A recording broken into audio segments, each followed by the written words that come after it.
Don't. All sports, all plays. All sports, all plays. All sports, all plays. 365, we making the plays. You talking the game, get you through the days. We're high in the court, the dime in the lane. Variety, topics never the same. All presentation, sports information. In the airways, taking the nation. All sport, all plays, like working your faces. Grace at the field, so tie the laces. All sports, all plays. Network. All sports, all plays. Network. We on top of our game. All sports, all plays. All sports, all plays.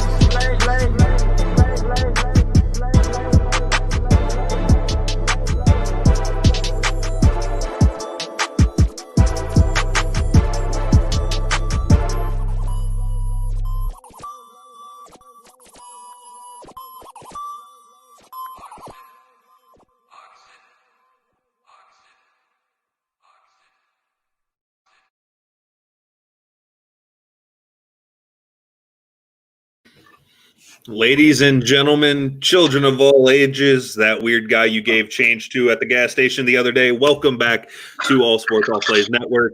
My name is Will. Alongside with me today, we got Trey. Trey, how's it going?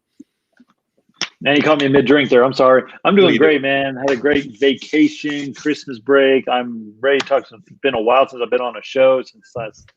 Only did one show, and I'm used to do all these other shows, so I'm excited. I got some hot take. I can't wait, man. I'm just excited.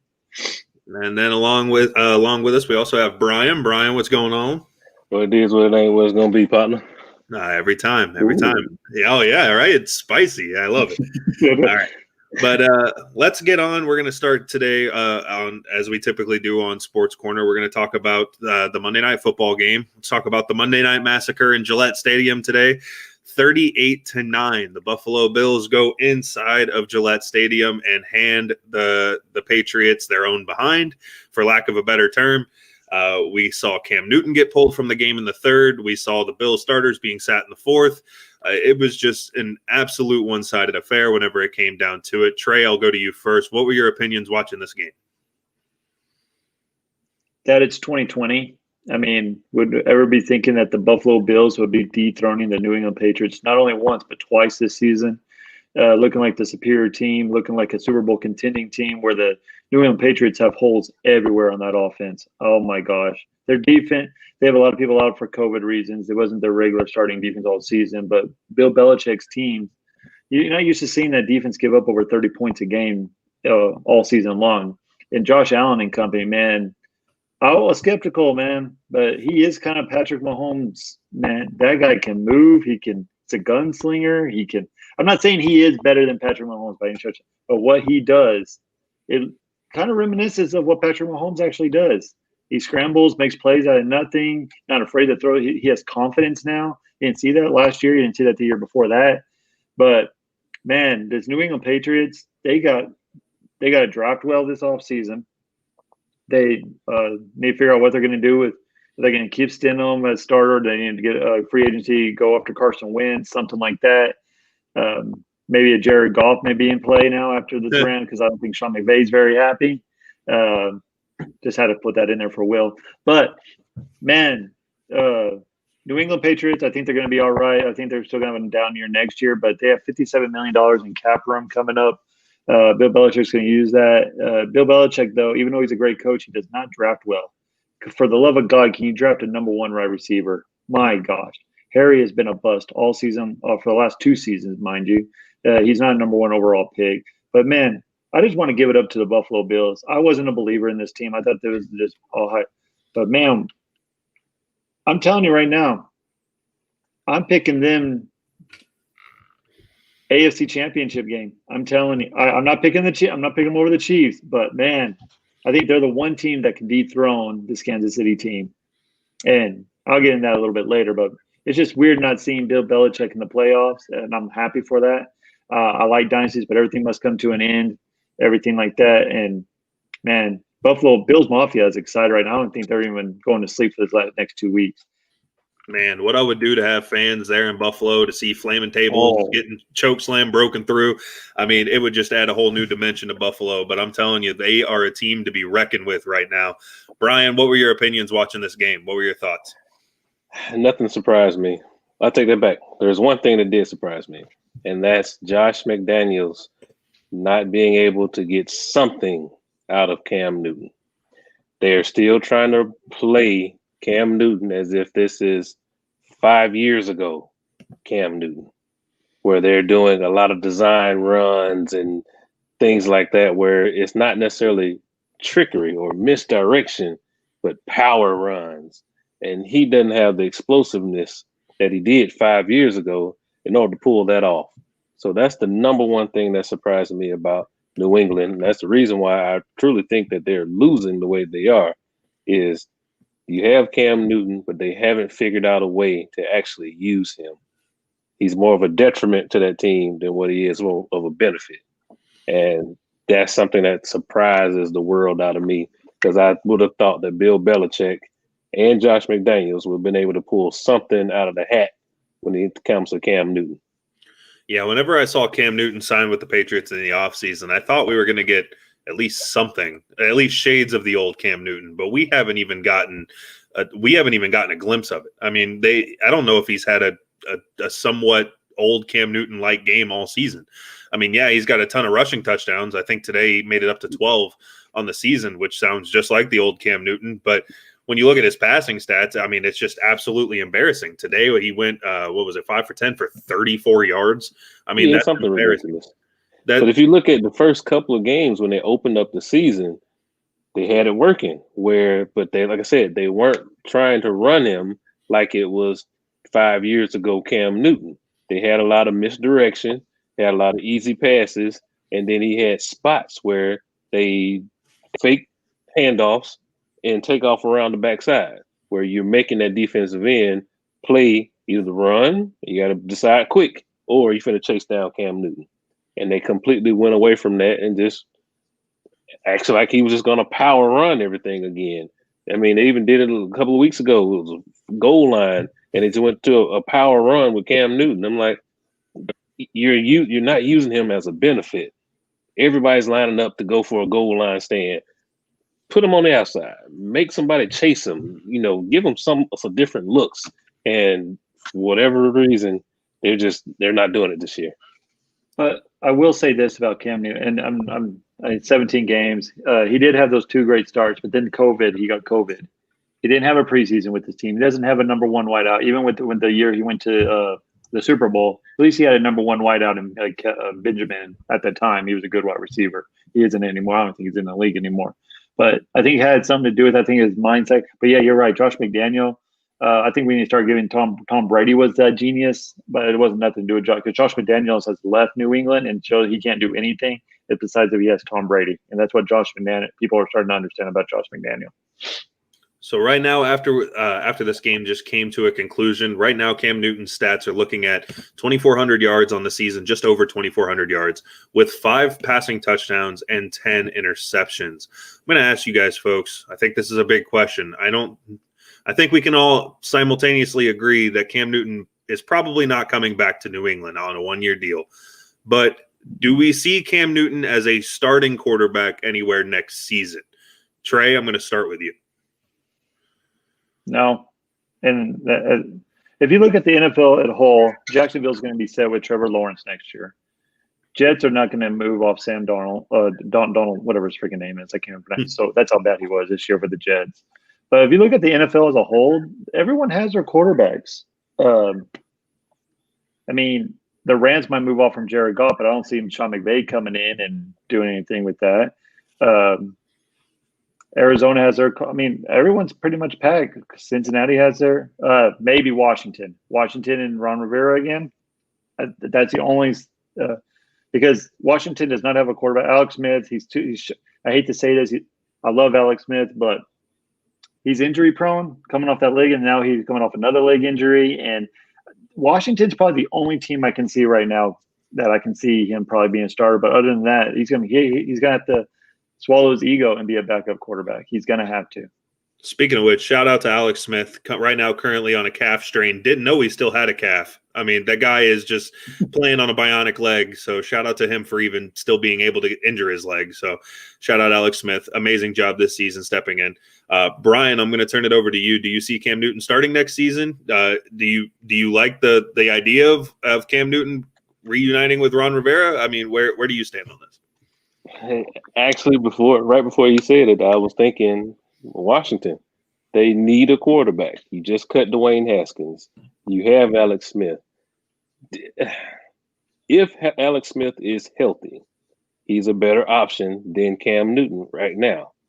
That's a big if, because you don't know. You thought he was going to be healthy this season, and the way that he's been playing pretty good. But you got a couple of leg injuries on a guy that just had to completely reconstruct his leg. So it's like, do you really want to hinge everything on that? Now, what I think Washington is going to do is, instead of picking up Cam Newton, they're looking at a draft pick. They're looking at drafting someone. But do I think Cam Newton could be a starter? Yeah. Do I think he should be a starter? Yes. It's just a matter of where. I don't really know where to slot him. But if you're Washington, you're not going to get a good enough draft pick for. Let's just be honest with ourselves. The only two unless quarterbacks they can find a way to not win the division this week, which we'll get to later on in the show. But other than that, I mean, even then, it's going to be top 15. Yeah, they still won't get a top. Yeah, they won't get a top 5 draft pick. We all know Trevor Lawrence is going number 1 in Jackson. Justin Fields is going to go probably. He won't make it past like 4. But you got to look at Denver. Denver is a team that, with everything that they got going on out there, Drew Lock and somebody else, you think those are better options? Personally, I don't. I would take Drew Lock over Cam Newton right now. Right now, I would, honestly. The way he's playing, I mean, this is a guy who we've seen get pulled multiple weeks now for Jarrett Stidham. I mean, but look at what they're doing, though. Even if you pull up for Jarrett Stidham, they're not doing anything. You're right. Right. At a point, I mean, at what point does it become not the coach's fault and it becomes the player's fault? I mean, I understand he doesn't have any weapons. I promise you, Cam Newton probably has the least amount of weapons out of any NFL quarterback right now. I can't name somebody with worse wide receivers, tight ends. I mean, I could name somebody with worse running backs, but it overall, whenever it comes to a full offensive picture, I don't know who has it harder than Cam Newton. But I also don't know how many quarterbacks would perform this poorly other than Cam Newton. Like, I still feel like I'm sorry, but I still feel like a quarterback in today's NFL could do better than 5 touchdowns and 10 interceptions in this section. And I understand he's a run first guy, and I understand they're designing a lot of plays to where he's a run first guy like he was his MVP Cam, but he's not MVP Cam anymore. That's the problem. But that's where I lay majority of that on coaching, because if you have, and I'll give you an example. Byron Leftwich, when he was in the league, they had him running option plays. Byron Leftwich, Teddy Bridgewater, you have him running read option. Neither one of these quarterbacks have ever been run first quarterbacks. The only thing they've tried to do is sit back in the pocket, get the ball in their hand, because they're not trying to take any contact, because they know they're not that athletic to get out there and run. So you still have to look at who is calling the plays, who is designing this offense. So if you have Cam Newton back there, you see he's not the runner that he used to be. Why are you still trying to design your offense to have Cam Newton primarily running? It makes no sense to me. So if you bring in a Drew Lock or somebody else, are you going to have them running that same system? No. You're going to design something that best suits them at this moment in time. And that's where I think that the Patriots have dropped the ball in designing something around Cam Newton and what he can actually do at this point in time. Can he still move? Yes. He's not a statue back there, but he's not MVP Cam that's going to can run either around or over somebody. I just think this is an interesting time to bring it up, because this is going to be a really weird year for quarterbacks. And I think this is honestly the year in which the quarterbacks are the most malleable than they've been in a very long time. I mean, we're going to see Trevor Lawrence come into the league. Justin Fields is going to come into the league. Then you also have players such as Kyle Trask, Zach Wilson, Mac Jones is going to get some starting time somewhere. I almost guarantee it. If not, he's going to be a backup somewhere. He'll be a relatively high draft pick. There's a lot of quarterbacks coming in. Also, Trey Lance from North Dakota State. And then not to mention there's quarterbacks that could be on the move, such as Carson Wentz, such as a Gardner Minshew, such as a Nick Foles. There's such as a Matt Stafford, a Jimmy Garoppolo. I mean, there's so many names. There is so many names that have been linked to moving. Dak Prescott doesn't even know if he's going to be a Cowboy next year. He's being a Cowboy. Don't start that right now. I know you want him to be a Cowboy, but he is going to throw the check. It's just this is a conversation we need to have. I mean, there's so many quarterbacks that could be and maybe ultimately move. I mean, and who knows what Miami's doing? Are they going to hold on to Tua and Ryan Fitzpatrick? There's so many quarterbacks that could be on the move. And it leaves for a lot of question in a lot of organizations. And obviously there's teams that need a quarterback bad. Like we said, Washington needs one terribly. That with a quarterback, they could have ran away with that division this year. We talked about how Jacksonville is going to be fulfilled with Trevor Lawrence, but then there's teams such as the Broncos could use a quarterback. The Bears don't know what the hell they're going to do. There's so many teams that there's just no telling. Hey, Money Mitch, baby, re-sign him. That's all I'm saying. But there's just so many question marks when it comes to quarterbacks this season. But let's talk about a team that's not going to move on from their quarterback, and that's the Buffalo Bills. Obviously, Josh Allen's made an obvious name for himself. He has concreted himself inside the Buffalo Bills starting lineup. There's no question about that. Came out today, 27 for 36, 320, and 4 touchdowns. Overall, the Bills were able to outgain the Patriots 474 yards to 201. Really a statement game whenever you're looking at it. I'm going to start with you, Brian. Do you also, because we already got Trey's opinion on this, could you also see the Bills in the AFC Championship? Unfortunately, well, I'm not going to say unfortunately. Yes, they have the talent to get to the AFC Championship game. Now, this is where I'm going to differ probably from Trey, is I'm not that high on Josh Allen. He has not done it enough for me. I understand he's had a good year. There are plenty of quarterbacks that have had a good year. Hell, look at Minnesota and the guy they have running their quarterback right now. He's had times where he's had a good year. But once he got to the playoffs, he did nothing. He poops. Yep. Exactly. So with Josh Allen, until he can actually show me that he can put together more than just a solid couple of games and really give me a playoff run, then, okay, I'll start getting behind that Josh Allen bandwagon as possibly the Mahomes category, but he got a long way for me before I can even give him that type of credit, because I've seen him previous years not hit the side of a barn. I've never seen Mahomes not be able to do that. Fair enough. I mean, he's made significant increases this year, already surpassing his career high by over 1,000 yards in this season alone. The addition of Stephon Diggs, a big help for Josh Allen. Finally has a weapon, which is nice. After today's game, coming in at 4,300 yards, 34 touchdowns to 9 picks. A very good season for Josh Allen. If it wasn't for Mahomes and Rodgers, you're looking at him in MVP talks. I mean, the dude's been phenomenal. And I'm right there with you. On last, what was it, Wednesday? On Wednesday on Sports Minute, we were playing a game called Hold, Pass, or Fold. And I said that I was going to hold on to the Bills being in the AFC Championship. I went as far as to say the Bills were going to be in the Super Bowl. I am huge on the Buffalo Bills. I don't know what it is. I think Sean McDermott's really built a winning culture out there. Finally, this is a team that has stuck together for a very long time, especially on the defensive side of the ball. They've kept a lot of their pieces, and they've kind of all hung together in Buffalo for a very long time. They all know each other pretty well. You're finally seeing it all start to piece together. Josh Allen, now in his third year, is getting even more comfortable. He's got an obvious number one target now. We saw Stephon Diggs do what he did today to the New England Patriots. He looked phenomenal. I mean, Josh Allen was pulling off throws that there was no reason he should complete. And not only did he complete them, but they were all to Diggs, and Diggs was wide open on every single one of them. I mean, it was just absolutely phenomenal to see these two go at it. Very, very fun to watch, especially because that Patriots team, that defense at least, isn't that bad. They're really not known to be towards the bottom of the pack whenever it comes to total defense and everything. They've been what is it, Brian? That defense is missing a lot of people. You're not wrong. That held out from the season. They are missing a lot of pieces, but they've also still been performing towards a middle of the pack defense this season.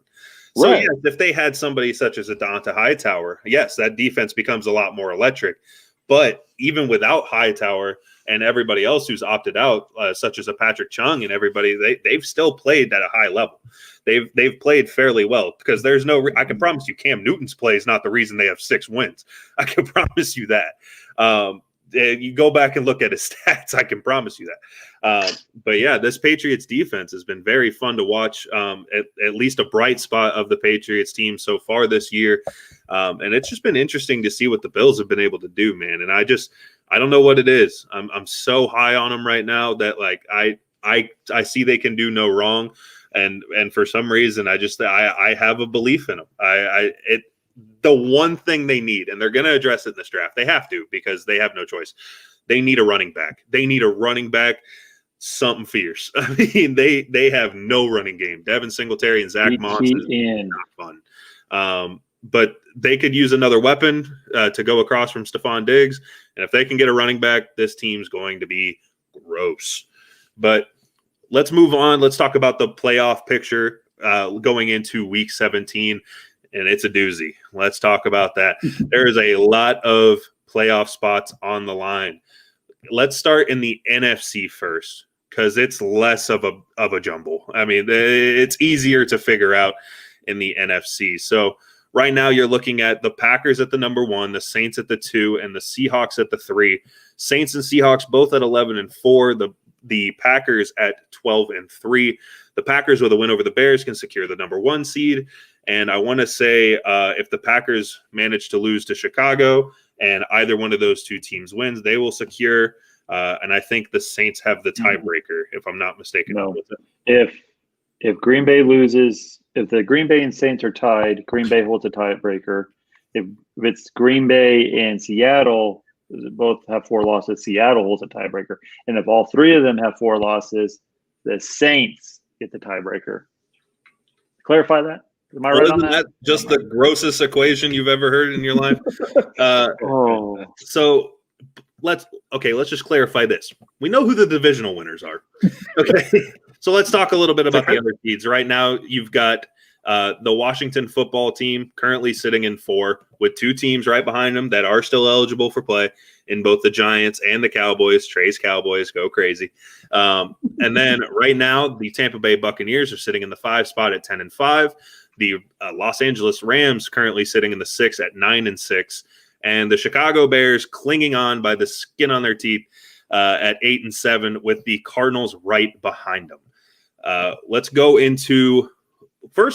about the NFC East, because this division is just fun and Trey's just can't wait to talk about them. I wouldn't say that. Week 17, we know it's going to be divisional matchups. We know it's going to be rivalry games. So the Cowboys are going to be taking on the Giants, and the Washington football team will be taking on Jalen Hurts and the Eagles. If the football team loses, the winner of that game between the Cowboys and the Giants will move on to be the divisional winner of the NFC East. So, Brian, I'm going to start with you. Do you see the football team losing to the Eagles? And if so, who's going to win the division? Is it going to be the Giants or the Cowboys? All right. This is going to come down to how healthy is Alex Smith. If Alex Smith can get out there and actually play a complete game where he's not severely hobbled or anything like that, the Washington football team will win the NFC East. If Alex Smith cannot go and he cannot get out there and actually play a complete game, the Dallas Cowboys are going to win the NFC East. You don't believe in Taylor Heineke? Nobody does. Yeah, he was taking finals last week. Yeah, no, nobody believes in that kid. Let's all be honest with ourselves. I'm glad Brian said it, so I don't have to be the bad guy. Yeah.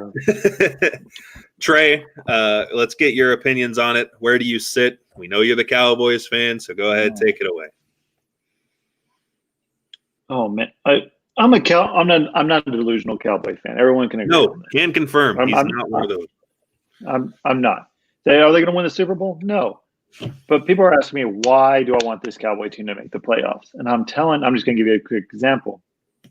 They have almost everything right now on the offense. Their defense needs a little, but their defensive secondary is kind of young, and they're getting better and better each week. We see that last week yesterday against Philadelphia. You have Diggs getting better every week. You have Thompson showing up. I always get rid of Thompson and bring in Earl Thomas after the Ravens cut him. But that defense is starting to show some heart.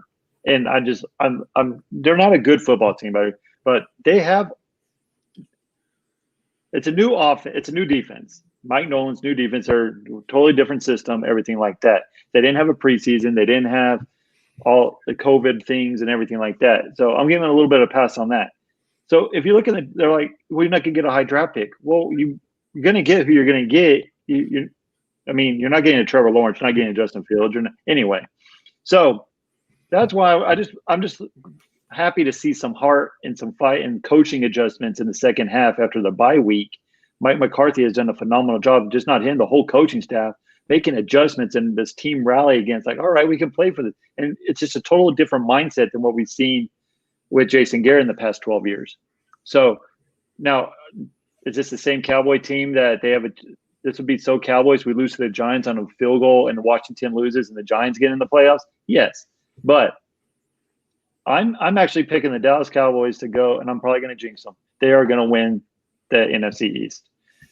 Even with Alex Smith playing, he's not going to be fully healthy. Fletcher Cox, if he's going to be going for the Philadelphia Eagles, that pass rush for the Eagles is going to light up Alex Smith by every stretch of imagination. It's all going to come down to Washington's defense. The Washington's defense is the bread and butter of that team. They didn't show up last week against Carolina for whatever reason. I guess they just want to make things interesting. But honestly, it all depends on the Philadelphia Eagles. Who do they hate more? Do they hate Washington or do they hate the Cowboys? If they hate the Cowboys more, they're not going to play as hard and get Washington in the playoffs. I really believe that. I think that with all, but I think Doug Peterson and the Eagles have so much to play for, and Jalen Hurts has so much to prove because everyone was so high on him, and he had one bad game against the Cowboys. Chris Brown, well, he's an Eagle fan, and he talks about if it was Carson Wentz, would be ragging against Jalen, whatever the case may be. But this is Jalen Hurts' football team, and he's the better quarterback for this Philadelphia Doug Peterson offense. I'm sorry to say. Carson Wentz is probably going to go to New England and win over there with Bill Belichick. That's my prediction. But could I see the Dallas Cowboys pulling an upset against the Tampa Bay Buccaneers? Less than likely, but I think it will be a good game because what the Cowboys do, they always make it interesting. I'm just saying they do make it interesting. They do, but that's just a typical Cowboy fan in me. But no, they're not going to win a playoff game. But I'm just happy to see. I think they're going to win the division, and it's just so like 5 weeks ago we just thought this team was dead in the water, that we didn't care. It's going to be a long, rough couple of seasons, but we're seeing right now that this team has heart, and this team could easily, if they had Dak Prescott and they had a full what this team is capable of doing, it's going to be a good team for years to come. I do believe with Mike McCarthy, it's a different head coach as Jason Garrett. But what they do need is and I'm with Colin Cowherd on this one. They'd probably need to trade one of our receivers to get some defensive help. That's what they need to do. They're stacked at wide receiver. Can we afford to get rid of Jaylen Brown? Can we get not Jaylen Brown? Michael Gallup. Can we get rid of Amari Cooper's contract? CeeDee Lamb's proven that he could easily be a number one wideout in the next couple of years. It's just something to think about, toss around, because we do need some help on that defense, especially at linebacker, because Jalen Smith is way overpaid. He gets excited when he tackles a guy after he makes a 12-yard run. But that's my take on the Cowboys. That's my take. I'm done with them. I think the Cowboys are going to win. But could I totally see the Giants winning that game by 3 points at the last second and Washington losing? Yeah, I can see that as well. But I don't trust Daniel Jones to save my life. The Giants had one good game against the Seattle Seahawks. The Seattle Seahawks didn't play very well. 9 times out of 10, Seattle Seahawks are going to blow them out. And we all praise the Giants after that win. They haven't done anything since. Washington is the better football team right now, just because of that defense, the way Chase Young is playing at the defensive end. Yes, well, he should be Rookie of the Year on the defensive end. But that's up for the debate for another time, because we debated. No, but yeah. I honestly believe that this Dallas Cowboy team could easily win the division and scare a team like a Tampa Bay Buccaneers team. I'm not saying they're going to win. They could scare them. Fair enough. Whenever I'm looking at it, I have to consider what the Eagles did last week, and I just don't know how confident I am in the Eagles. Chris Brown, I know you're watching, but whenever it comes to this game, what's up? That was Doug Peterson. Doug Peterson, the Eagles had that game wrapped around. Doug Peterson stopped running the ball. He started throwing the ball, and that's exactly – and Chris Brown's right about it. Doug Peterson threw that game away. But that's what Doug Peterson does all the time. Like, I agree. This isn't a one-time thing. Trust me, from episodes and episodes of Real Talk, that guy right there that I can't figure out how to point. You know, Chris Brown, that guy, whatever. The guy right there you can read. All right. So that guy right there has told me multiple times, and it's true if you ever watch an Eagles game, this guy will abandon the run almost quicker than Bruce Arians. I mean, this guy just all of a sudden just pretends like he doesn't have a running back. And he has Miles Sanders, who's a great running back. And he just doesn't consistently run his offense. He gets up high and he abandons the run. And just all of a sudden, next thing you know, they have a decent lead. They have a 2-possession lead. And now it's a 1-possession lead. Now it's a tie game. Now you're trailing. And it just seems to be a common theme all season with the Eagles. And it's just it doesn't shock me, and it wouldn't shock me if they found a way to lose to this Washington football team, just because they're a better defensive unit than the Cowboys are. You know, you can say that. I think we can all say that pretty confidently whenever you're looking at it. And yes, the offense definitely has a lot of question marks. That is a hot take. The offense has a lot of question marks, especially if Alex Smith is going to be healthy. Do we trust Taylor Heineke to come in his first start and beat the Eagles? I mean, no, I don't. But you know, we'll see exactly what happens. But if Alex Smith is there, I can't see a way in which the football team does not win the division. I just can't. Just because of the way the Eagles have been playing, just because of the way Doug Peterson really doesn't know what to do with his offensive playbook, his own book. I mean, he finds a way to mess it up. You know, he's really just finding ways to lose games at this point. Not to the point of like Anthony Lynn. That guy's finding new ways to lose every week. But but Doug Peterson's really starting to try to make his mark in that book of head coaches who just find a way to lose, and he's doing a great job of it. I got a question for you. So do you think that Peterson is any different than Mike McCarthy?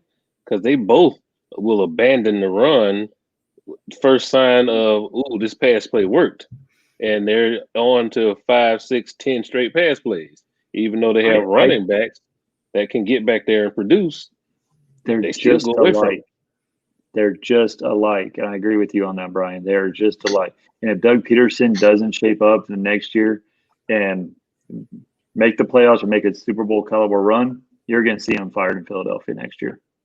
It's going to be nuts, especially if Carson Wentz gets dealt somewhere, because it's going to come down to another situation to where we see, you know, how we saw this year, is it Brady or is it Belichick? Who was the actual leader of that team? We're going to see who the actual problem was with that team if Wentz gets moved. Is it Peterson? I can answer that right now. Well, I mean, I think a lot of people could tell you right now, to be completely honest, but, you know, it's actually going to be shown to the world. You know, it's going to be right there in front of your face, and it's going to be undeniable. It's Frank Wright. It's Frank Wright. It is Frank Wright. I'm right there with you. But I think he's a top 10 coach in the NFL right now, but that's just me. What he's doing? Yes. Phenomenal. But regardless, it could go down either way. But personally, I just see the football team pulling away out. So you've seen Alex Smith being out the last 2.5 games, coming back and being sharp, or is he going to be rusty? You can't start off. He hasn't been rusty sharp all season. Let's get that out of the way. That's what I'm saying. And he's not going to be confident in his legs whatsoever. He's with his calf strain now, and then almost his amputated leg. I'm telling you, Antonio Gibson. That's who I believe in. I believe in Antonio Gibson. I believe in him all the way. That guy is phenomenal. That rookie running back out there is phenomenal. Don't sleep on him. He is. Great talent out of Memphis. Shout out Power 6. Go American Athletic Conference. But that's a story for Jock Talk. But anyway, so that's my opinion on that. So let's talk about the wild card spot in the NFC. The number 7 spot comes down to Jay Ness's Cardinals and my Chicago Bears, as well as Dave Messaround's Chicago Bears. Don't forget him. I'm going to start reverse order this time. Trey, you have the floor. Who do you see taking the 7th seed in the NFC?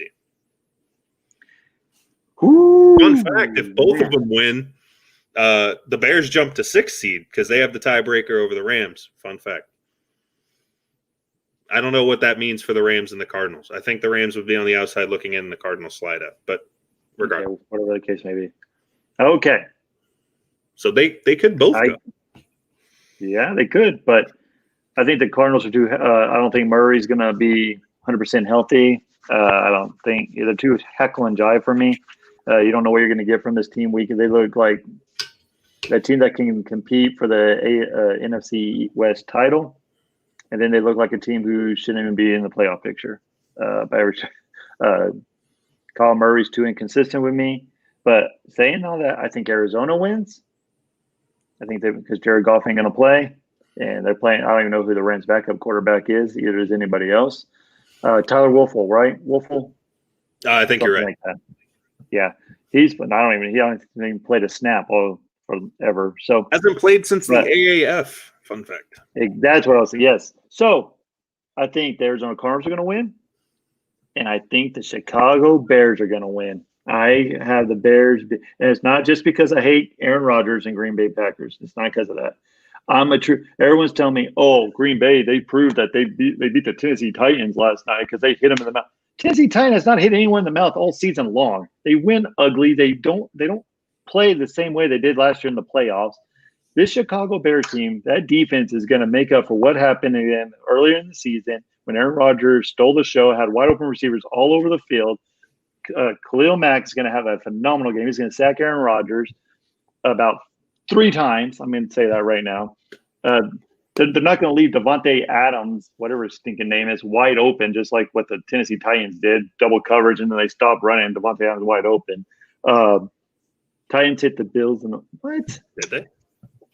Not really, but but yeah, I think Mitch Trubisky, I hated him in the beginning of the year. I was like, bench him, fire him, do something, get rid of him, put him as water boy.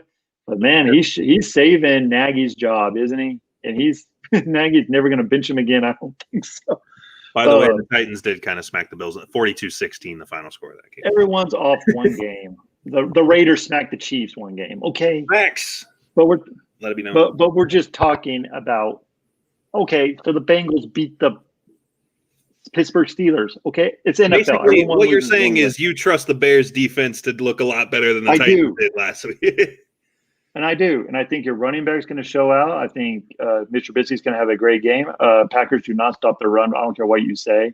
The Titans were never in a position to run that football last night or at any point in the game, even though they were kind of close, but they were never in that game if you just watch them from the start. So I think the Bears are going to come in with the game plan. I think Matt Nagy got his swag back with his 3-game win. Something's changed. Mitch Trubisky's on fire right now. I'm just saying, I just think that the Packers do this every year. They always do. Oh, they're a Super Bowl caliber team. Oh, they're going to make the Super Bowl. And they always, whether it's the last game of the season, get home field advantage, or they choke in the NFC Championship game. They get to the but they don't make it to the Super Bowl. And that's why I hate Aaron Rodgers. Yes, he has phenomenal numbers. But when push comes to shove in that fourth quarter, he does not make the big plays. I'm sorry. That's my take. I love it. I love it so much. Brian, I'm going to go to you. Where do you sit right now with the number 7 spot in the NFC wildcard picture? Well, I had number 7 as Chicago Bears. Now, with the Rams, with Goff being out, and I'm not a big Jared Goff fan anyway, so No one is. I got no faith in him. But at least you knew who he was, and you can kind of gauge what you were going to get from him. This backup guy, I don't know what they're doing. I have no idea what they're going to do. You don't like the quarterback matchup if Kyler Murray's out of John Wolford and Brent Hundley?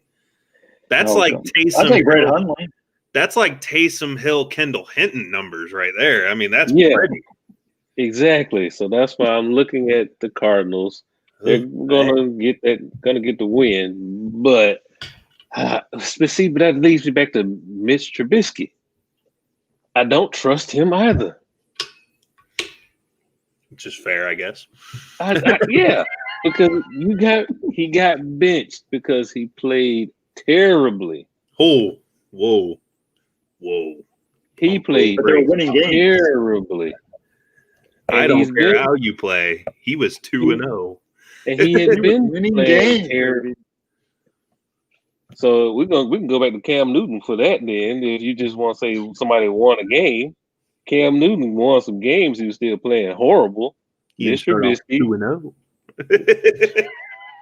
Well, they had that first game where he actually looked amazing and they lost. Yeah, exactly. Forget him. He then came back and then I like him. I like him because he has the talent. He's mobile. He can get away. I just don't trust him at all because he's going to do some Trubisky and Carson Wentz. They're in the same boat to where they get themselves caught up with trying to do too much. And that's where they make the big dumb mistake and they end up getting pulled out of the game because it's like, what are you doing? You're not wrong. So if he can stay out of that trouble where he's trying to do too much, I'm on board with him. But other than that, man. But see, the last 3 games, he hasn't been doing that. The last 3 games, he's been making the split decision, doing the right thing. He hasn't been trying to make that extra. And that's what – now, can he do it against the Green Bay Packers where the playoffs are on the line? I agree with you. We haven't seen it. But I'm just hoping and praying just because I don't want the Packers to get the number 1 seed. I'm with you. All right, folks. It's come down to my national signing day, and I'm between the Bears and the Cardinals. I know it's wrong. And on my signing day, I have chosen to take my talents to the Chicago Bears, baby. You know I was going there. I mean, you knew I was. Yeah, I had to, okay? The Chicago Bears, let me tell you about them. They're my team, yes, obviously. But let me tell you, I don't make decisions off of my team. I make decisions off facts, okay? Let's talk about the Cardinals first. Let's address them. They have been one of the most up and down teams of the season. They look amazing. They crash. They look great. They crash. They were on a skid in which they lost, 5 of 6, and the only game they won was due to a Hail Mary pass to DeAndre Hopkins. Yep. Okay, let's talk about the Bears. 5-1, 5-7, 8-7. Okay, we're right there. I understand. But here's the thing. In that 0-6 run, we did not have the Mitch Trubisky that we are seeing right now. Mitch Trubisky is playing out of his mind, and it's not even from a statistical standpoint because his stats aren't blowing anybody out of the water. But the thing is that the offensive coordinator, Bill Lazor, figured out who Mitch Trubisky is. And whenever you find out who your quarterback is and you can develop a playbook around him, it has shown success for Chicago. The Atlanta Falcons are the biggest choke artists in history. You're not wrong.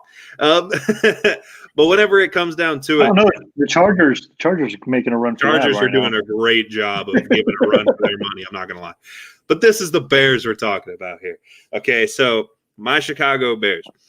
In that 0-6 run, it was a lot of Nick Foles. There was 1 game of Mitch Trubisky.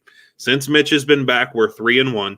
And the Bears have put up 30-plus points in 4 consecutive games for the first time in Bears history since 1965. Okay, and the Packers defense is nothing to write home about. They've got Jair Alexander. That's about it. Okay, I mean, they have some decent pass rushers. I'll give it Za'Darius Smith, Preston Smith. Both are very good whenever they're on their game. But whenever it comes down to an overall unit, I'm taking my Bears defense over the Packers defense any day of the week. Now Bill Lazor has figured out Mitch Trubisky. He figured out if you don't throw a deep ball, he's not a horrible quarterback. Okay, if you can just keep it between short and intermediate passes and give it to where he has to make a quick split decision and he can just make an intermediate play, it's not going to go terribly. Okay, it might go bad. He might still throw a pick. Okay, it happens. He's due for about one a game. It's just who he is. But it's not going to look abysmal like it did, such as Nick Foles against the Vikings, or a la Nick Foles against the Packers, or a la Nick Foles against the Titans. There's hope. Okay, there's hope, for lack of a better word. The Bears have been playing to an offensive standpoint that we have not seen in quite some time. And I'm not saying Mitch Trubisky's the answer, but don't be shocked if he gets a contract extension if we can find a way into the playoffs. Really do not be shocked. Brian, you shake your head. Trust me, I know this team more than the three of us. This team would re-sign him, okay? And I'm telling you they will. He has played up to the point of earning this is the sad part. This is where the Bears bar for quarterbacks is. He has played up to the point in receiving a contract extension in the eyes of Chicago Bears fans, and it's because the Bears tried to shove Nick Foles down our throat for so long. It's because Matt Nagy said, this is our guy, and it took an injury to get Foles out to finally put True back in, and now True's looking like 2018 True and not 2019 True. He's looking more like the Pro Bowler Trubisky as opposed to last year's Trubisky, because last year's Trubisky was nothing to be excited about. But this year he's actually playing well. He's at 16 touchdowns to 7 picks, and again, he's not going to be the guy who's going to be exciting of a ratio when it comes to that. But he's a guy who can nickel and dime you. He's a guy who can lead a drive over short, intermediate plays, and that's sometimes all you need. David Montgomery is really coming into his own to a career extent over the last couple of games. He's been playing phenomenally, and his running game has helped out the Bears tremendously. The Bears defense is finally not on the field for 90% of the game. So they are finally rested. They are finally coming out and they're getting a breather. It's nice to see them take their time, and it's just helped out the Bears so much. They're looking like such a better team. Yesterday, they went into halftime 13-10 against the Jags, and you're thinking, oh, God, here go the Bears again. And then you look up and the score's 41-17, okay? Like, yes, it's the Jags, but the Bears with Mitch Trubisky shouldn't be able to put up 41 if Mitch Trubisky is as bad as they say. So it's a lot of positive upside whenever it comes to Chicago right now. And both Brett Hundley and John Wolford are nothing to be excited about either. And so that game's going to be disgusting. That game is going to be between two quarterbacks who have barely touched the ball in the last 2 seasons. Wolford hasn't, and Hundley barely has, sitting behind the likes of Aaron Rodgers, Kyler Murray. He's been a backup of Russell Wilson at a point. I think he was on the Seahawks. He's been a journeyman behind every single quarterback in the league. And then it comes down to who's going to play better defense, and the Rams have a much better defense than the Cardinals do.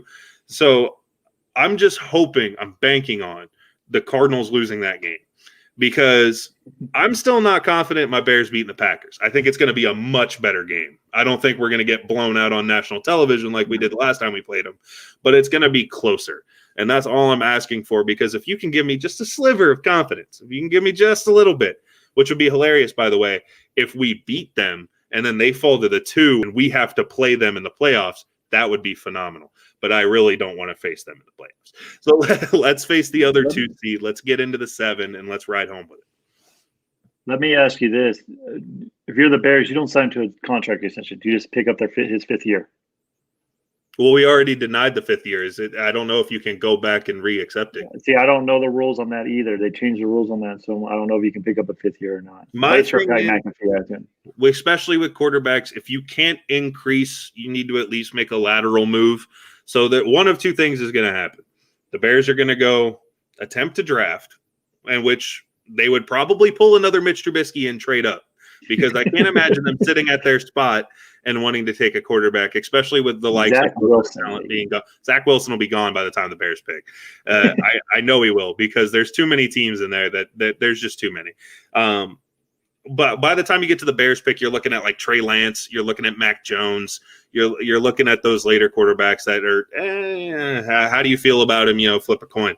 But whenever it comes down to NFL ready quarterbacks, I don't know if any are going to be ready at that pick of the Bears. But then you have to address it at quarterbacks who are already in the NFL. And other than Dak, who's going to be moving from their team that could be an upgrade? I mean, you could look at Wentz. Wentz, as Brian just said, is basically the same guy. He's just going to throw for more yards. Okay. And then you look at Phillip Rivers. Do you really want to go get a guy who's going to be 39 to be your bridge quarterback? You look at Dak Prescott. And then you can get a guy that's probably 39, but he just can't move like Phillip Rivers at 39. Phillip Rivers 39 is more like a 60-year-old. And he's not. Now. Yeah, and he won't go to Chicago anyway in that cold weather state. And he shouldn't. But and I pray that he doesn't. But and then, I mean, you got to look at another free agent. Cam Newton's going to be available, which is terrible to say. Winston's going to be available. Dalton's going to be available. There's all types of quarterbacks on a one-year deal, and it's just, is it going to be a lateral? It's got to be either a lateral move or an upgrade. So the Bears are going to do one of two things, in my opinion. They're going to go out and they're going to trade up in the draft and go get somebody, or they're going to franchise tag Mitch Trubisky. I think it's going to be one of the two things. I think it really is going to be one of the two. I'm leaning more towards franchise tagging Mitch Trubisky, especially at this point, because Nagy's kind of saved his job almost at this point to be back into playoff contention after losing 6 straight. If he would have rode out the L train all the way out of the season, Nagy's gone. But now Nagy's kind of made a name for himself a little bit more.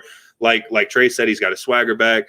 He just looks more like Nagy again. He's not looking all upset and disgruntled on the sideline. He's actually looking like he wants to be there, like he wants to coach. So I wouldn't be shocked to see Nagy return. I wouldn't be shocked to see True get franchise tagged. I think this might be a little bit of a gap year for Chicago going into quarterbacks next season, but we'll figure out what exactly is going to happen. But we got a little bit of time here, so let's jump over to the AFC playoff picture. Right now, currently, the Chiefs sitting at the number 1 spot. They have locked that up. That is not going anywhere. Kansas City, the AFC playoff picture will run through Kansas City. The Buffalo Bills right behind them at now 13-3, if I'm not, or no, 12-3 after that win. So they will be. They are currently sitting at the 2 seed, with the number 3 being the Pittsburgh Steelers, currently at 12-3. Then here comes the mess. The cavalcade of 10-5 teams in the AFC. Currently, the Tennessee Titans and the Indianapolis Colts both sit at 10-5 in the AFC South. The Tennessee Titans leading that division due to tiebreaker. The Colts on the outside looking in on the playoffs. The 3 seeds behind them, the Miami Dolphins sitting at the number 5, the Baltimore Ravens sitting at 6, and the Cleveland Browns sitting at 7, all with a 10-5 record. All 5 of those teams with a 10-5 record. It is going to be gross. Okay, so let's start off the easier way to do this. Let's start off with the AFC South. The Titans are playing the Texans. The Colts are playing the Jags. Now, are we in unanimous decision that the Tennessee Titans and the Colts should both win those games, and the Titans will hold on to that divisional spot? Brian is, Trey is not. Trey, what are you thinking? I would have said that if you would have asked me that Saturday, but did y'all listen to J.J. Watt's speech at the end of the game? That might fire up some people for the Houston Texans. I think they're going to be a slouch. Now, are the Tennessee Titans a better team? They should win this game? Heck yes. I feel bad for Watson this year. Bill O'Brien, thank God he's gone, trading away Hopkins for nothing. That was ridiculous. Giving absolutely no receivers to throw to. But that's the only thing that scares me right now. People listen to J.J. Watt. That defense will show up. That defense will come out to play. Well, will they consist of 4 quarters? Because Henry, Markin. as a game goes on, I'm Sorry, sorry. dude, That's not the first time that's been said on the network. That's hilarious. no. Derek. Well, if you look at him, he's bigger than everybody else out there. It's basically Mark Henry. Yeah. Anyway, Henry, he gets stronger as the game goes on. I think Tennessee will win this game, but it wasn't a certain. If Tennessee plays the way they did against Green Bay last week, it's Tennessee or the Texans can win this game. So Brian, But, you're go ahead, finish up. No, I was just gonna say the Colts are gonna beat the Jaguars because I don't know. This will be the game the Jaguars pull off everything because they already clinched the #1 overall pick and they finally win a game. I don't know, but the Colts are gonna beat the Jaguars, and I want to put it past the Texans to beat the Titans. I really want it. Brian, you said you're sitting with the Tennessee Titans leading that division. You think the Titans are going to come up over the Texans? I think the Titans are going to win it. Now, I understand J.J. Watt and his sentiment and want to rally the troops and fire everybody up. But sometimes, and I even heard this about Ray Lewis, where you can have a rah-rah guy in the locker room, but at a certain point in time, people start to tune it out. Yep. Are they going to tune out J.J. Watt and his rally the troops? I hope not, because he had a point in everything he said. Are they going to come out there and when you have to tackle Derrick Henry for 4 quarters and you know you're not making the playoffs, are you really going to try to wrap that big boy up? I don't know. I hope they do, for J.J. Watt's sake, but I just don't see it happening. That's why I have to lean on Tennessee. I believe in the Tennessee Titans more than what I believe in the Indianapolis Colts. Which is fair. Whenever I'm looking at this game, well, let me just start off by saying those are my fantasy football championship, and Derrick Henry and A.J. Brown both laid an egg. So I really hope the Texans win this game because forget you guys, you're the reason I lost. I got all the way there as a number 3 seed in the championship and lose because of you guys. You guys stink. I don't like any one of you. But it's actually mainly because of my Cardinals players' fault. Kyler Murray dropping 15 in a championship game. Get out of my face. Go Rams. But whenever it comes down to it, yes, I'm right there with you. I think the Titans have a better chance of losing their game against the Texans than the Colts do against the Jags. I think that's fair. But I still ultimately don't see the Titans losing. I mean, I think it's going to be a close game. I think it's going to be closer than it should be. But we've seen the Titans just come up and all of a sudden drop 46 on teams. And we've seen it on multiple occasions. And this is a Texans team who just allowed 38 to the Bears. And yes, if you want to talk about offenses, the Bears offense is not up there with the Titans. The Titans have a better run game. They have better weapons. It's just a fact whenever it comes down to it. So I like the Titans as my divisional winner whenever it comes down to it. But let's talk about overall. We got a couple more minutes, so let's wrap this up. There is that chunk of 10-5 teams. One cannot go to the postseason.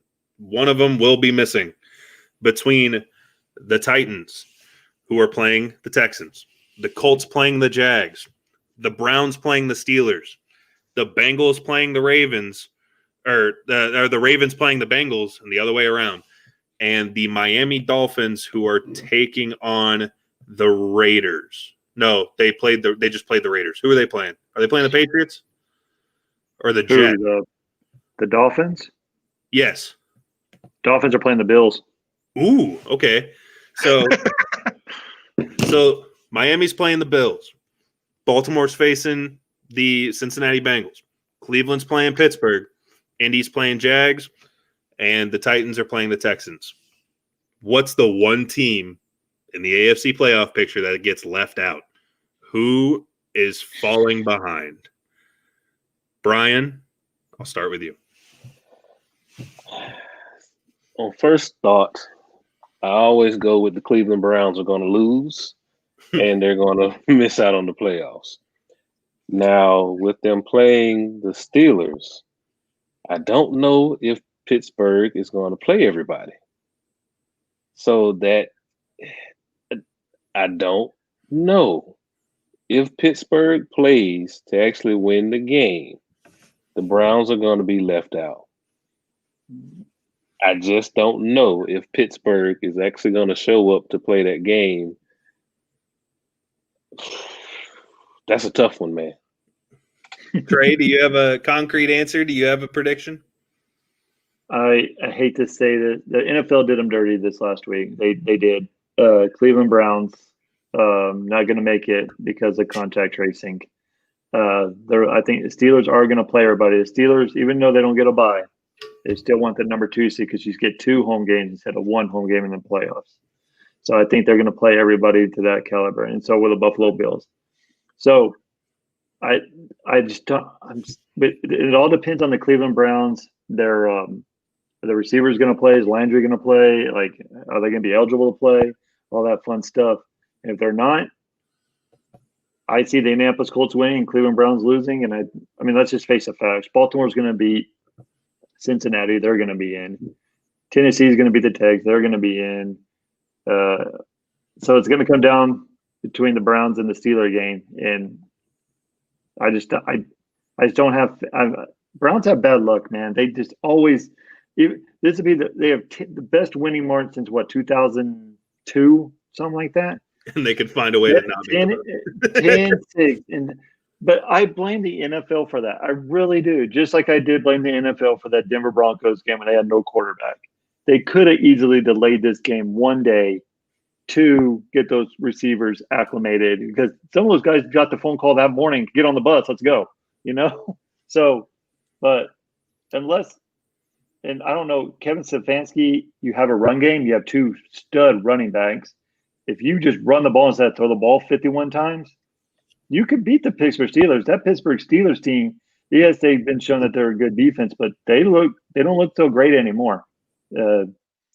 But I feel bad for the Indianapolis Colts. They're up 17 early in the third quarter, and they blow the game. I don't know what their defense was doing. It's like Pittsburgh had a light bulb go off and say, hey, we can throw the ball deep. Let's do it. And they finally did it. So, but I'm sorry to say this, and I really, because I had the Cleveland Browns making it, I was ready to rejoice. I was really hoping that this game was going to go down for the championship, the AFC North Championship, be a Sunday night game. It would have been so much fun to watch, but I'm sorry, the Cleveland Browns are not going to make the playoffs. For me, Tennessee Titans are winning that division. They're going to be the 4. At 5, the Baltimore Ravens. They're going to take that dub. They're going to jump up. Number 6, the Indianapolis Colts. And it comes down to the Miami Dolphins and the Cleveland Browns. And due to tiebreaker, the Miami Dolphins are going to make it. I think both Miami and the Cleveland Browns are going to lose next week. I don't trust Miami against Buffalo. I don't trust Cleveland against Pittsburgh. I would trust Cleveland against Pittsburgh if Pittsburgh lost last week. But Pittsburgh looked better, and the Browns looked worse. Yes, they don't have a wide receiver, sure, but this duo dragon-headed running back that hasn't been able to be stopped all season got held to 45 yards by the Jets. Embarrassing, for lack of a better word. And yes, they should be coming out with a full head of steam. Obviously, they have their whole season to play for. It's going to be a very important game for Cleveland. Shout out, by the way, to the potential 7-win team in the NFC East that's going to make the postseason, and one of these teams isn't. That's embarrassing. But that's for another time. But yes, ultimately, the Cleveland Browns, I think, will be the team left out. I just think that they're not going to find a way, and ultimately, I don't believe Miami's going to find a way either. But due to tiebreaker rules, when they both lose, we already see right now Miami's ahead in the standings. So ultimately, Cleveland's going to be behind them yet again, if they have the same record. I can't not put Miami in there, even though that's the team I'd love to say wouldn't make the playoffs. I don't want to see them in the playoffs personally, but that's where we're at. That's currently where we're at. Ultimately, I would have loved to see that Cleveland team in the postseason, but it's just not. I don't know if it's happening. Out of all those teams, Miami, they could lose and have a bunch. They have the best case scenario. Baltimore loses, they're in. They have all the tiebreakers with all those teams. Indianapolis, Tennessee, all those. But I'm looking, dude. I forgot one thing. They're playing in Cleveland.